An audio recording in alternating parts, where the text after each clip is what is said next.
Good morning class. आज हम जो चैप्टर में पढ़ेंगे टॉपिक वो है solubility of a gas and liquid.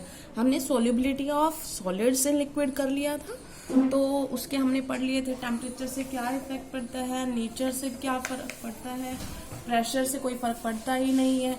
लेकिन मैंने कहा था कि कुछ फर्क पड़ता है इसमें। तो सबसे पहले तो हम समझ लेते हैं कि किस किस चीज से फर्क पड़ता है।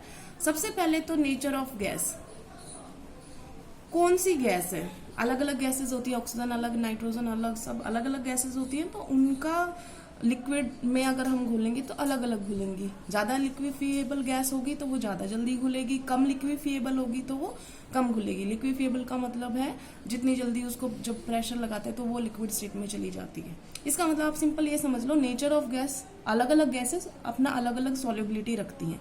ठीक है। दूसरे आता है हम टेम्परेचर पे। तो टेम्परेचर का आप कर चुके हो, हालांकि लिक्विड सॉलिड का करा था आपने, लेकिन सिंपल मैं आपको ये बताऊंगी कि गैस जब किसी लिक्विड के अंदर जाती है, जो डिसोल्यूशन प्रोसेस है वो एक्सोथर्मिक है।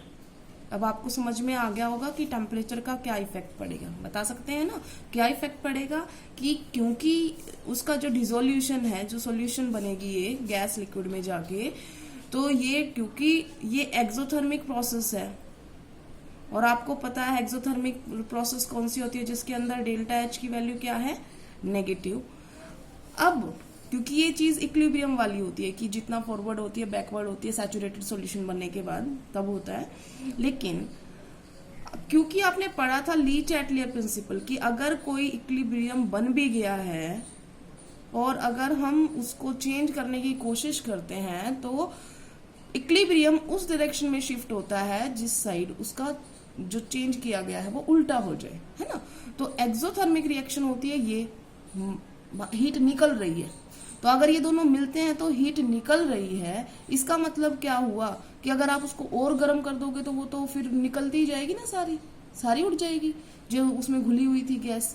तो इसका मतलब हमने क्या करना चाहिए, उसको लेस टेम्परेचर देंगे। लेस टेम्परेचर देंगे तो वो क्या हो जाएगी, वो गैस और लिक्विड मिलके क्या बना देंगे, सॉल्यूशन बना देंगे। ये आपने उसमें पढ़ लिया था, वो बस यहाँ पर सॉलिड था और कुछ नहीं था कि एक्सोथर्मिक के लिए क्या होता है, इसके लिए क्या होता है। तो टेम्परेचर बढ़ाने से सॉल्युबिलिटी क्या होती है, डिक्रीज करती है। तो आप सिंपल ये लिख सकते हो, अगर आपको याद नहीं दे तो डेरिवेशन बना लो अपना एक, कि टेम्परेचर जो है वो इनवर्सली प्रोपोर्शनल होता है सॉल्युबिलिटी के। किसके लिए, सॉल्युबिलिटी ऑफ गैस के लिए, सबके लिए नहीं बोल रही मैं। सॉल्युबिलिटी ऑफ गैस अगर वो है तो टेम्परेचर का उल्टा इफेक्ट है। टेम्परेचर बढ़ेगा, सॉल्युबिलिटी घटेगी, टेम्परेचर घटेगा, सॉल्युबिलिटी बढ़ेगी। ठीक है ना। इसीलिए हम कोल्ड ड्रिंक्स को रेफ्रिजरेटर में रखते हैं, धूप में रख के नहीं पीते ना। इस वजह से एक रीजन क्या है कि जितनी उसके अंदर CO2 घोली हुई है वो अच्छी तरीके से घुली रहे उसमें, तो हम फ्रिज में रखते हैं उनको। ठीक है। तो इसका मतलब पहला आपको नेचर ऑफ गैस, दूसरा क्या है टेम्परेचर, तीसरा जो इफेक्ट है वो है प्रेशर। प्रेशर का क्या इफेक्ट होता है गैस पे, सॉलिड वाले में तो कोई फर्क पड़ता ही नहीं था। प्रेशर गैस के लिए क्यों इफेक्ट कर रहा है, इसका सबसे इम्पोर्टेंट आपके चैप्टर में एक लॉ है जिसे बोलते हैं हम हेनरीज लॉ। हेनरी वो फर्स्ट साइंटिस्ट थे जिन्होंने प्रेशर का सॉल्युबिलिटी के साथ कोई रिश्ता है वो बताया था। तो हेनरीज लॉ क्या है, तो अगर मैं डेफिनेशन वाइज लिखूं तो हेनरीज लॉ ने क्या कहा था कि अगर टेम्परेचर कांस्टेंट रखा जाए, क्योंकि देखो टेम्परेचर को नहीं बदल पा रहे, बदलेंगे हम, अगर बदलेंगे तो फिर टेम्परेचर अपना इफेक्ट दिखाएगा। तो इसका मतलब एट कांस्टेंट टेम्परेचर सॉल्युबिलिटी होती है किसी गैस की, solubility of a gas in a liquid is directly proportional to the partial pressure of gas present over the surface of liquid. और अगर सॉल्यूशन है उसमें कुछ घुल चुकी है तो सॉल्यूशन भी लिख सकते हैं हम, ऑफ लिक्विड और सॉल्यूशन। इसको समझने के लिए आप एक तरीके से ये समझ लो, फॉर एग्जाम्पल हमने एक यहाँ पे सिर्फ वाटर लिया है, ठीक है ना, और यहाँ पे हमने लगा रखा था ये गैस का के लिए पिस्टन के हम प्रेशर बढ़ा सकें। तो जो गैस है इसमें मान लो कुछ मात्रा में हमने देखी कि कितनी मात्रा में घुलेगी, तो हमने प्रेशर अब क्या कर दिया, इंक्रीज कर दिया। ये लिक्विड था, ऊपर गैस थी, तो अब हमने जब दोबारा देखा तो अब हमने देखो ये पिस्टन नीचे ले आए, हम पिस्टन नीचे ले आए, इसका मतलब हमने क्या कर दिया, प्रेशर इंक्रीज कर दिया। तो पहले अगर मान लो मैं गैस बताऊं तो थोड़ी मात्रा में थी वो, ठीक है, और अब जो गैस है वो बहुत ज्यादा मात्रा में इसके अंदर घुल गई है। इसका मतलब क्या हुआ कि प्रेशर बढ़ाया तो जो सोल्यूबिलिटी ऑफ गैस है वो इंक्रीज हो गई। बात समझ में आ गई, ठीक है। तो इसका मतलब अगर हम कह रहे हैं सोल्यूबिलिटी ऑफ गैस, वो किस बात पे डिपेंड कर रही है, वो प्रेशर डिपेंड कर रहा है कि कितना प्रेशर इस गैस के ऊपर यहाँ पर लगाया जा रहा है। जितना इस सरफेस पे लगाया जाएगा, जितना ज्यादा बढ़ाते जाओगे किसी सरफेस के ऊपर, लिक्विड या सॉल्यूशन के सरफेस के ऊपर, उतना ज्यादा सोल्यूबिलिटी उस गैस की इसके अंदर बढ़ती जाएगी। ये बात समझ में आ गई। अब सोल्यूबिलिटी को अगर हमें मेजर करना है किसी तरीके में तो हम मोल फ्रैक्शन ले सकते हैं। तो सोल्यूबिलिटी भाई सीधी सी बात है ना, सोल्यूबिलिटी को हमने किसके रिस्पेक्ट में कर दिया, मोल फ्रैक्शन ऑफ गैस। अब अगर आपको याद हो मोल फ्रैक्शन क्या था भाई, मान लो कोई दो कंपोनेंट है, फॉर एग्जांपल ये हमारी गैस है और ये हमारा वाटर, ये मिल गए सॉल्यूशन बना लिया। मोल फ्रैक्शन क्या था, इसके नंबर ऑफ मोल्स बटे में इन दोनों के गुना नहीं करना था, परसेंटेज नहीं निकाल रहे हम, सिंपल इतना ही था, मोल्स ऑफ गैस बटे में मोल्स ऑफ टोटल सॉल्यूशन, यही था ना। अगर हमें वाटर का निकालना था तो वाटर बटे में टोटल मोल्स ऑफ सॉल्यूशन, ये मोल फ्रैक्शन था, ठीक है। तो एक तरीके से मोल फ्रैक्शन अगर मैं गैस का निकालूंगी तो वो यही तो बता रहा है कि इस सॉल्यूशन के अंदर कितनी गैस है, कितनी गैस इसके अंदर घुली हुई है। तो हमने मोल फ्रैक्शन को कंपेरेबल कर लिया किसके, सोल्यूबिलिटी के। तो हमारा जो नॉर्मली हम जो ज्यादातर यूज करते हैं, जो स्टेटमेंट मोस्टली यूज की जाती है, आप इसे भी यूज कर सकते हैं, लेकिन मोस्टली एक डेरिवेशन जो निकलेगा इससे वो जो यूज होता है वो मोल फ्रैक्शन के हिसाब से होता है। तो हम दूसरा जो स्टेटमेंट, ये तो पहली स्टेटमेंट हो गई, हम जो दूसरी स्टेटमेंट हेनरीज लॉ की है, हेनरीज लॉ ही कर रहे हैं बेटा, कभी कुछ और समझो। ये हेनरीज लॉ का दूसरा स्टेटमेंट क्या है, ज्यादा सही ये है क्या, क्योंकि इसमें बिल्कुल एग्जैक्ट बोला गया है क्या, कि मोल fraction of gas in solution. ये बात समझ में आ गई कि मोल फ्रैक्शन है किसी गैस का सॉल्यूशन के अंदर, वो is directly proportional to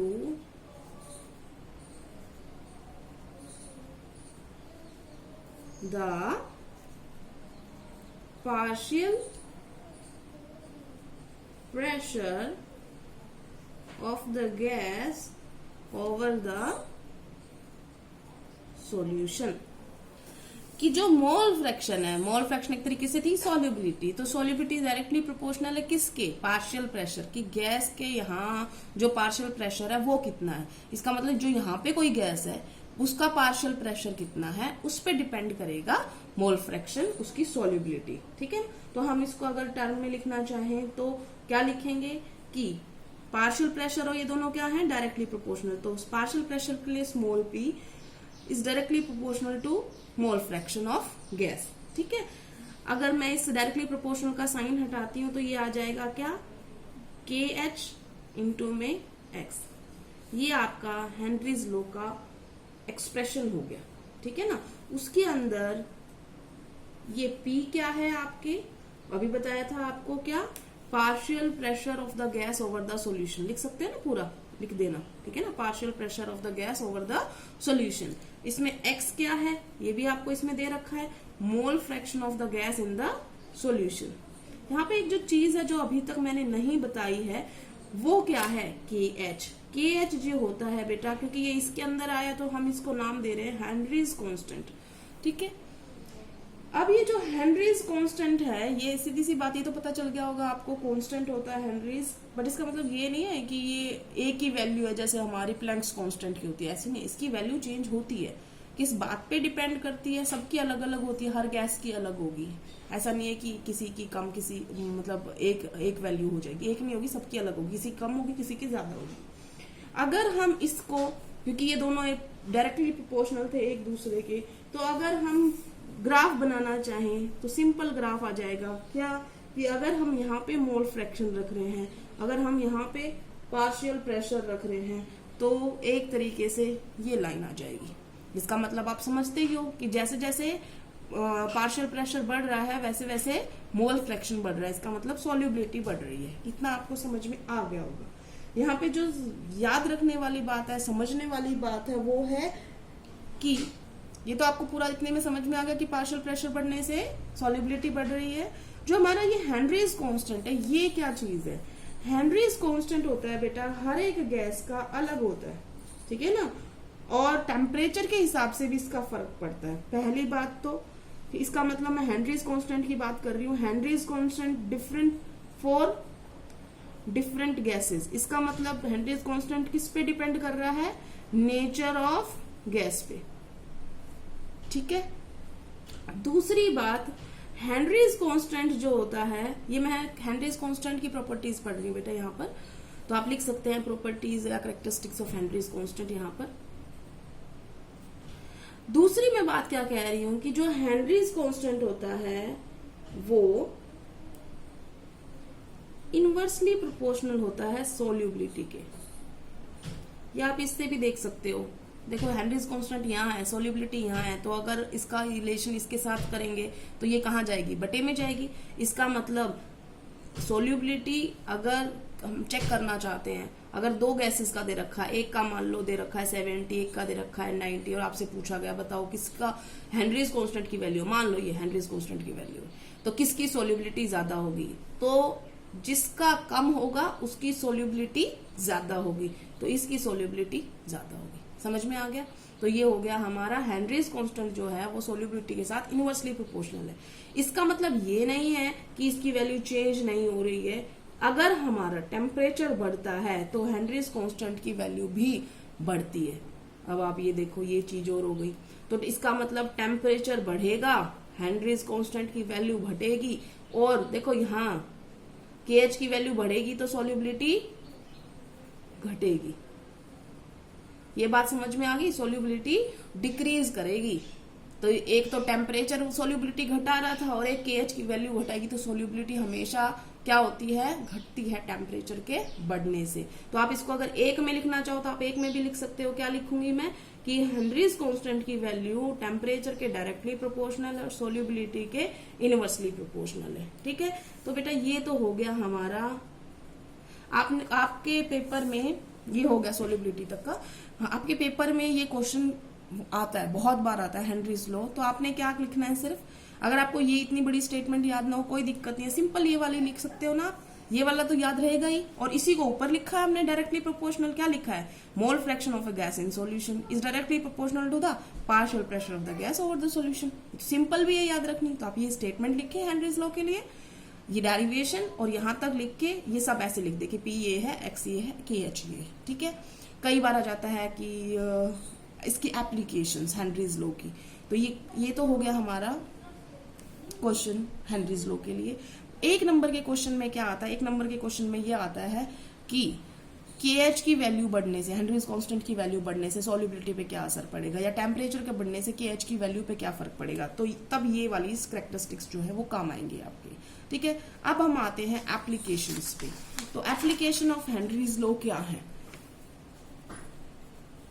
applications of Henry's law. सबसे पहली एप्लीकेशन तो आपने देखी होगी। क्या देखी है? क्या होता है? सॉफ्ट ड्रिंक पी है, बहुतों ने पी है, बहुत बार पीते हो आप, है ना। और गर्मियां तो अभी चल ही रही हैं तो अभी भी पीते होंगे। तो सॉफ्ट ड्रिंक्स जो होती हैं वो क्या होती हैं? सॉफ्ट ड्रिंक्स को बेटा हम कई बार कार्बोनेटेड ड्रिंक्स भी बोलते हैं, अगर आपने कहीं देखा हो तो कार्बोनेटेड ड्रिंक्स का मतलब क्या है? कार्बन डाइऑक्साइड घुली हुई हो जिन ड्रिंक्स में, उनको कार्बोनेटेड ड्रिंक्स बोलते हैं। सॉफ्ट ड्रिंक्स के अंदर क्या होती है? कार्बन डाइऑक्साइड घुली होती है। अब तुम याद करो, जब तुम ढक्कन खोलते हो उसको पहली बार तो एकदम से बाहर निकलती है ना, क्यों निकलती है वो? क्यों निकलती है? क्योंकि बाहर क्या है, प्रेशर कम है, अंदर क्या है, प्रेशर ज्यादा है। इस वजह से वो एकदम से जब आप उसका प्रेशर लो करोगे, आपने अभी तो पढ़ा है हेनरीज लॉ, क्या पढ़ा है कि प्रेशर बढ़ाओगे तो जो सोल्यूबिलिटी है वो बढ़ जाएगी। आपने अभी क्या किया, ढक्कन खोल के उसका प्रेशर क्या कर दिया, कम, तो उसकी सोल्यूबिलिटी भी क्या चली जाएगी, कम हो जाएगी। सोल्यूबिलिटी कम होगी, इसका मतलब गैस को उस सॉल्यूशन से बाहर निकलना है, इसलिए वो इस टाइप की बिहेवियर दिखाती है। ये बात समझ में आ गई। इसीलिए दूसरा आपने टेम्परेचर का फैक्टर भी पढ़ लिया। टेम्परेचर हम ज्यादातर का जो सॉफ्ट ड्रिंक्स होते हैं उनको फ्रिज में रखते हैं। क्यों रखते हैं? क्योंकि टेम्परेचर बढ़ेगा तो सॉल्युबिलिटी घट जाएगी, तो हम चाहते हैं कि जो CO2 है उसके अंदर अच्छी तरीके से घुली रहे, ठीक है ना, इसलिए हम उसको फ्रिज में रखते हैं। उसके बाद आते हैं हम दूसरी जो एप्लीकेशन है वो है स्कूबा डाइवर्स वाली, कि स्कूबा डाइविंग में इसकी हेल्प होती है। स्कूबा डाइविंग क्या होती है, सुना होगा कभी? स्कूबा डाइविंग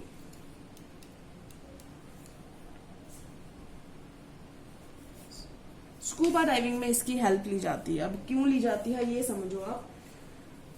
जैसे मान लो हमारा ये मैंने एक सागर बना दिया, ठीक है ना। स्कूबा डाइवर्स क्या होते हैं बेटा, कि वो बहुत गहराई में समुद्र में जाते हैं। कभी कभी देखा होगा ना, वो पैरों में फ्लिपर्स लगा के और पूरा टैंक लेके मुंह वगैरह कवर करके नीचे जाते हैं पानी के अंदर, वो टैंक वगैरह पहन के सब कुछ, तो वो होते हैं स्कूबा डाइवर्स। वो क्या जाते हैं बिल्कुल गहराई के अंदर, मान लो समुद्र यहाँ पे खत्म हो रहा है तो वो अंदर यहाँ तक चले जाते हैं। तो अब हो क्या रहा है यहाँ पे, मान लो कोई स्कूबा डाइवर जा रहा है नीचे, तो उसके साथ क्या हो रहा है।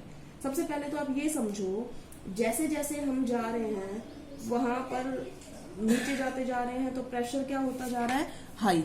हम नीचे जा रहे हैं ना गहराई में प्रेशर बढ़ता जा रहा है। अब प्रेशर बढ़ता जाएगा तो वहां पर जो हम टैंक ले रहे हैं उसके अंदर से हमें ऑक्सीजन मिलती जाएगी, घुलती जाएगी, वो तो कोई दिक्कत नहीं है, ऑक्सीजन तो हम कंज्यूम कर लेंगे। लेकिन ज्यादातर अगर सिर्फ एयर भर रखी हो, अगर हमने, अगर वैसे नहीं भरते, लेकिन अगर सिर्फ प्योर एयर भर रखी तो उसके अंदर क्या होगा, नाइट्रोजन प्लस में ऑक्सीजन। सोच के देखो क्या हो रहा है कि जब हम नीचे जा रहे हैं तो खून के अंदर नाइट्रोजन और ऑक्सीजन दोनों बहुत ज्यादा मात्रा में घुल गए हैं, क्योंकि हम नीचे हैं, प्रेशर बहुत हाई है, गैसेस डिजोल्व हो रही हैं खून के अंदर। ऑक्सीजन तो कंज्यूम हो जाएगी, ऑक्सीजन का तो कोई खतरा ही नहीं है, लेकिन नाइट्रोजन जो है उसका कोई कुछ नहीं होने वाला। नाइट्रोजन वैसी की वैसी बॉडी के अंदर रहेगी, हमारे खून के अंदर चल रही है, और जब वो ऊपर जाएंगे, यहाँ पर वापस जाएंगे वो, तो प्रेशर क्या होगा, कम, और प्रेशर कम होगा तो ऑटोमेटिकली वो जो गैस है वो आपके बॉडी से क्या निकलनी शुरू होगी, बाहर।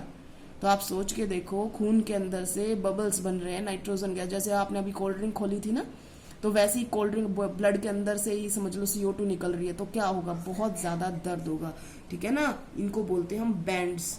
क्या बोलते हैं, बैंड्स। जब नाइट्रोजन जो होती है गैस वो बाहर आती है, तो जो हमारी बॉडी के अंदर से खून से बाहर आ रही है, तो क्या करवाती है, वो हमें बहुत ज्यादा दर्द करवा देती है। क्यों होते हैं, क्या क्या कर देती है, वो जो गैस होती है नाइट्रोजन गैस, ये ब्लॉक कर देती है ब्लड कैपिलरीज को ब्लॉक कर देती है, ठीक है ना, और जिसकी वजह से बहुत पेनफुल होता है। और कई बार क्या होता है कि इतना डेंजरस होता है कि डेथ भी हो सकती है। तुम ये सोच के देखो ना कि फॉर एग्जांपल ये हमारी खून की नली जा रही है, हमारी बॉडी में अलग अलग नलियां, नसें जो बोलते हैं, ब्लड कैपिलरीज हैं, और अब इसमें से नाइट्रोजन निकलने की, बबल बन गया, नाइट्रोजन निकलने की बाहर कोशिश करी और यहाँ पर आ गई, बबल बन गया, अब ना वो निकल पा रही है ना रह पा रही है, यहाँ पे क्या हो गया, रुक गया खून, ठीक है ना, ब्लॉक कर दिया रास्ता, क्या होगा, खून जाना बंद हो जाएगा। तो ये धीरे धीरे क्या होगा, प्रोसेस ये पेनफुल भी हो सकता है। दूसरा, अगर ये कहीं और जगह पे हो जाए, मान लो हार्ट के पास हो जाए, तो क्या होगा, हार्ट में खून जाना बंद हो गया, तो आप समझ सकते हैं क्या होगा। तो इसका मतलब स्कूबा डाइवर्स को प्योर एयर नहीं लेके जानी चाहिए। नाइट्रोजन प्लस ऑक्सीजन वाला मिक्सचर जो है 79 + 21% वाला, वो नहीं लेके जाना चाहिए। क्या लेके जाना चाहिए, फिर क्या होना चाहिए, तो इस कंडीशन से बचने के लिए उनका जो सिलेंडर होता है उसके अंदर, जो उनका टैंक होता है उसके अंदर 11.7% हीलियम डाल दी जाती है। बाकी कोई दिक्कत नहीं है, फिर नाइट्रोजन रहे कोई दिक्कत नहीं, 56.2 नाइट्रोजन होती है और बाकी 32.1% ऑक्सीजन होती है, ठीक है। तो ये जो होती है ये इस वजह से डाली गई है ताकि बैंड्स ना बने। कम मात्रा में रहेगी अगर नाइट्रोजन तो फिर प्रॉब्लम नहीं होगी। तो ये स्कूबा डाइवर्स का पेपर में अब की बार बोर्ड में क्वेश्चन आया था ये कि बैंड्स क्या होते हैं और एप्लीकेशन बताओ। मतलब ऐसे बताया ही नहीं कि हेनरीज लॉ है, सिंपल ये पूछा बैंड्स क्या होते हैं, क्यों करे जाते हैं, और मतलब क्यों उनका सिलेंडर इस्तेमाल किया जाता है, ऐसा कुछ। ठीक है ना। तो अब आते हैं हम, जैसे फॉर एग्जाम्पल कोई पहाड़ों में रहता है, ठीक है ना, तो पहाड़ों में रहता है तो उसका पार्शियल प्रेशर वहां पे कैसा होगा। कई बार आपने सुना होगा ना, पहाड़ों में जब आप चढ़ते हो तो आपको सांस चढ़ने लग जाती है। इसलिए नहीं कि आप चढ़ रहे हो, इसलिए कि वहां पे एयर के अंदर जो पहाड़ जो होते हैं वहां हाई एल्टीट्यूड है। हाई एल्टीट्यूड मतलब ऊंचाई है बहुत ज्यादा, और ज्यादा ऊंचाई की जगह पे क्या हो जाता है, पार्शियल प्रेशर जो होता है ऑक्सीजन का वो क्या होता है, लेस होता है। जितना आपको ग्राउंड पे मिल रहा है less than eight ground level. जितना आप धरती से चले थे वहां पर ऑक्सीजन क्या है, कम है। अब कम ऑक्सीजन होगी तो इसका मतलब आपकी बॉडी को कम ऑक्सीजन मिल रही है। अब जब आपको ऑक्सीजन कम मिल रही है तो ऑटोमेटिकली आपके सारे काम जो है, एनर्जी जो है, क्योंकि आपको पता है आपको एनर्जी कैसे मिलती है, जो आपने खाना खाया प्लस में वो ऑक्सीजन मिलती है, तभी आपको यहाँ पर सांस लेते हो तब यहाँ पर एनर्जी निकलती है। ये एनर्जी आपको काम करवाने में हेल्प करती है। ठीक है। और अगर आप उसमें आपको ऑक्सीजन प्रॉपर मिलेगी ही नहीं, ये मिलेगा ही नहीं, आपका एनर्जी प्रोसेस जो बनने का है वो होगा ही नहीं, तो ऑटोमेटिकली आप धीरे धीरे क्या करोगे, वीक हो जाओगे। ठीक है ना। और कई बार इतना ज्यादा लेवल पे हो जाता है कि सोचने समझने की क्षमता खत्म हो जाती है। ठीक है ना, बंदा सोच नहीं सकता कि हो क्या रहा है। तो इस सिम्टम्स को बोलते हैं हम एनॉक्सिया। क्या बोलते हैं, एनॉक्सिया। क्या बोलते हैं, एनॉक्सिया। एनॉक्सिया में नाम से पता चल रहा है, ऑक्स मतलब ऑक्सीजन, एन मतलब अब्सेंस हो गई। ठीक है ना। तो बॉडी के अंदर जब ऑक्सीजन की कमी हो जाती है तो सांस लेने में तकलीफ हो जाती है, बॉडी कमजोर होना शुरू कर देती है, और थिंक करने में भी कई बार अनेबल हो जाती है। तो अनेबल टू थिंक प्रॉपरली, ये वो जो कंडीशन है इसको बोलते हैं हम एनॉक्सिया। ये एक मेडिकल कंडीशन है, डॉक्टर वगैरह से फिर मदद लेके फिर ऑक्सीजन की पूर्ति करवा के तब जाके इसका ट्रीटमेंट होता है। ठीक है ना। तो आज हमने Henry's law and its application की है, ये आपने अपनी नोटबुक में लिखनी है। Thank you class.